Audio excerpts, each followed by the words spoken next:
Chapter 41, Beginning to Heal. There are things I would not understand for many years. One of them is this. When my mother died, her obituary would say she was surrounded by her 3 children. That was not true or accurate. I would not be at her side at that moment, as stated in the obituary. Not because of anger, not because of a fight. No matter how tragic, it was inevitable, and it was predictable. But because by then any sense of being a son or of belonging to a family had quietly disappeared. I did not know that yet. When I arrived in Durham in 2001, I still believed something that did not seem unreasonable. By the time I left Wilmington, I had already named the dynamics in my family. I knew what narcissism looked like in theory. I knew what emotional indifference felt like in practice. I knew that reaching out for support often made things worse rather than better, not because I hadn't explained myself clearly enough, but because there was no curiosity or attunement on the other end. I had lived inside that pattern long enough to recognize it. What I did not yet understand was how complete that absence was, or how long the appearance of family could survive without anything underneath it. The years that followed do not arrange themselves easily into a timeline. There were places I stayed, people who offered temporary shelter, brief attempts at connection, and long stretches of isolation. Some years hold very little memory at all, not because nothing happened, but because my nervous system was doing what it had learned to do when overwhelm became chronic, narrowing focus, conserving energy, surviving. This section of the book is told from much later, largely through the lens of trauma therapy. What mattered during those years often only became visible once I stopped trying to push forward and began to look back at what had accumulated. I had been in therapy before. I knew the language. I had sat on both sides of the proverbial couch, as client and as clinician. I had worked with trauma survivors. I believed in insight, in coping skills, in persistence. For a long time, that was how I lived. I adapted. I learned how to function without expecting emotional support. I learned how to minimize my needs.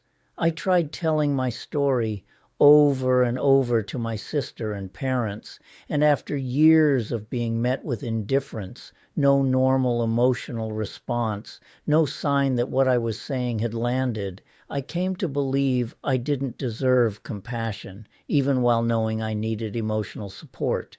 It worked until it didn't. There was no single moment in 2018 that explained why I picked up the phone. Nothing dramatic ended.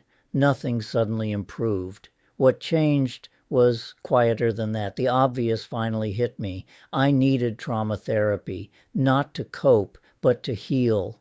I knew I had trauma. I also knew that what I was doing was no longer enough. So I found someone who took my insurance, Andrea, and called to set up an appointment.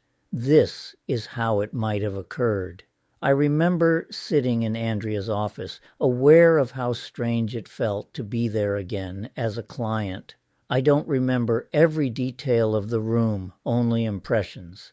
The calmness of it, the sense of being contained.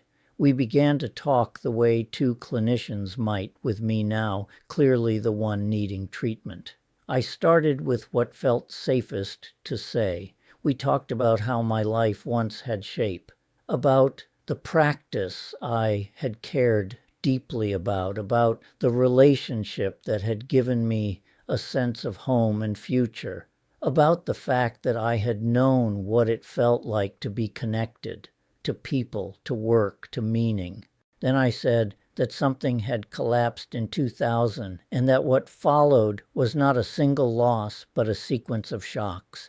Events that came too fast to process, each one landing before the last had been integrated. I used the word dissociation because it was the most accurate one I had. I spoke about the years that followed in broad strokes. Instability, fear, the sense of me just existing without hope of healing. Then I stopped. There was something else I hadn't said yet, not because I was hiding it, but because I still couldn't believe it belonged in the same story. I remember looking down and saying carefully, "There's one more thing that happened. I can't believe I have to include this." After pause, I can still feel in my body, I said that I had been falsely accused of a violent crime. I added quietly that I had spent time in jail. As I said it, images flashed through me: fear, confinement, the sense of being trapped in something unreal and terrifying. My body reacted before my thoughts could catch up. Shame was there, but it wasn't alone. Andrea noticed and asked, "Bruce, what's happening?" "I am beginning to get pulled into these memories. I'm feeling terrified." Andrea said, "Look around the room. Notice the colors, images. You are safe now, right?" I began to reorient to the present and answered, "Yes." I still felt a great deal of shame, as if the completely false accusations were true. The police, the courts, my own lawyer created that illusion. I watched her face as I spoke again, not for reassurance, but for something simpler than that, for signs of recoil, for disbelief, for the subtle tightening that says this changes how I see you. It didn't. That was where the work began. In the next session, we would choose one of the events and begin.